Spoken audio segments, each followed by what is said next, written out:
Fuck. Fucking vodka, man. Anyways, this video is gonna be about the juice. Hugo Peña. He was one of mine. Now, I'm admitting I had to do this one like at least 15, 20 times. And each time I was still getting fucking emotional recording. It happens, right? With a tragic loss of life, whether it's a young co-worker or brothers in a far distant land. Shit happens. We'll never know why people do what they do, right?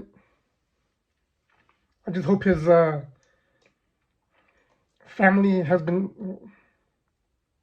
one day guess not get over, but deal with it however best they can. So anyways, Hugo Peña, the juice. You know, that fool was funny, a lot of fun, talked a lot of shit, you know. He came from working at the McAllen Convention Center, like helping set up events, turn on events, or something like that. He came straight over here we needed to third shift, as I had requested with Marco, that whenever we'd get new personnel, for them to come with me straight to third shift.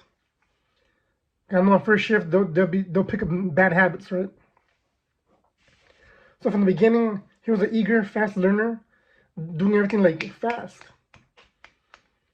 And I'd be like, bro, calmate, calm down, man. You know, you're not racing anybody. You know, now you're trying to compete with me. You're not gonna win. You know, I've been doing it like a certain amount of years longer than you, but eventually you catch up. With experience, you catch up. You know. So, anyways, one day we went to the cafeteria to go get a coffee. And the supervisor was in there with his little clique, with his little crew, right? And there was an incident on the shop floor that happened with myself and another employee, where the guy was afraid to approach me, to talk to me about if I could help him with something, right? So I was like, to me that was odd. Like, what the fuck, you know? Why would you be intimidated or scared to talk to me, right? Anyways, so when I went to the cafeteria, I ran to the supervisor, like, hey man, how come so and so came over here to talk to me, but he was all scared? Like, the fuck? And he said that they told him that if he pissed me off or he bothered me, that other employee, that I would rip off his neck and shut down his neck or skull fuck him. I mean, it sounds funny, but it's not.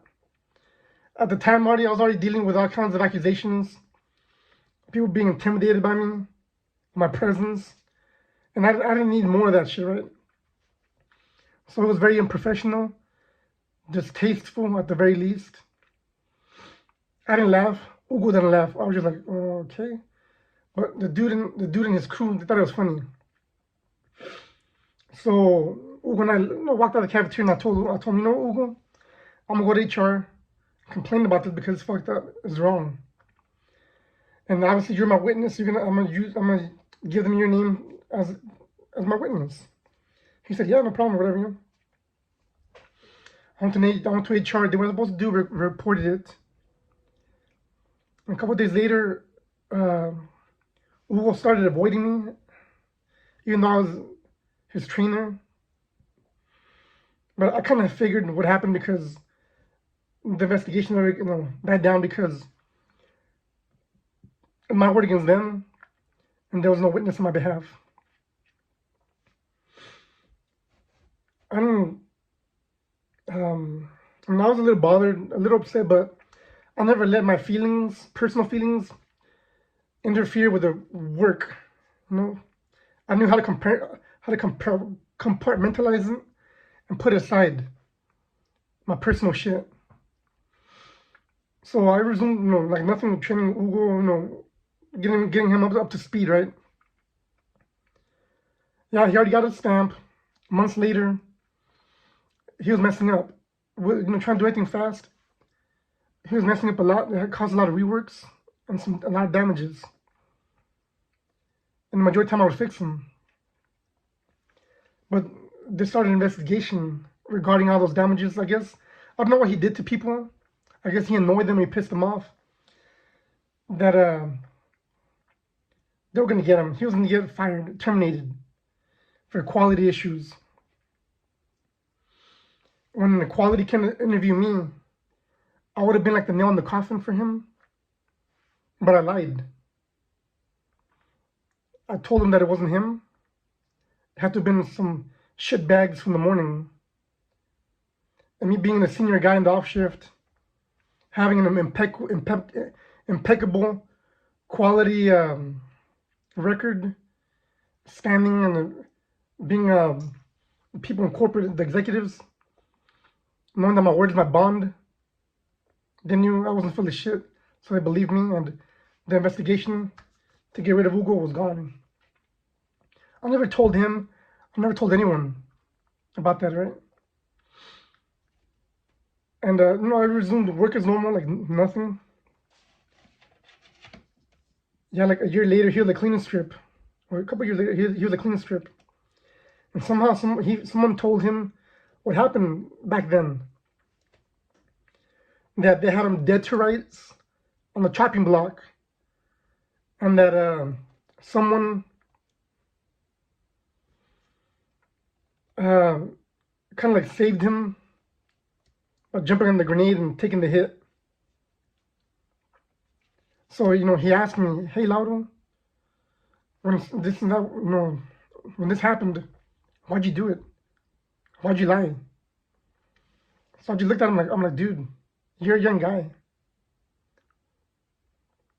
with a young family. This is the best job you've ever had. How was I gonna fuck you over? So then he told me that when my thing happened prior, he wasn't in fact gonna speak on my behalf, right?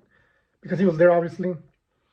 But that someone on the shop floor told him, basically warned him to not do it, to not go against the hand that feeds them, the bosses, stay under the radar, to not get in trouble with management and supervisors, whoever.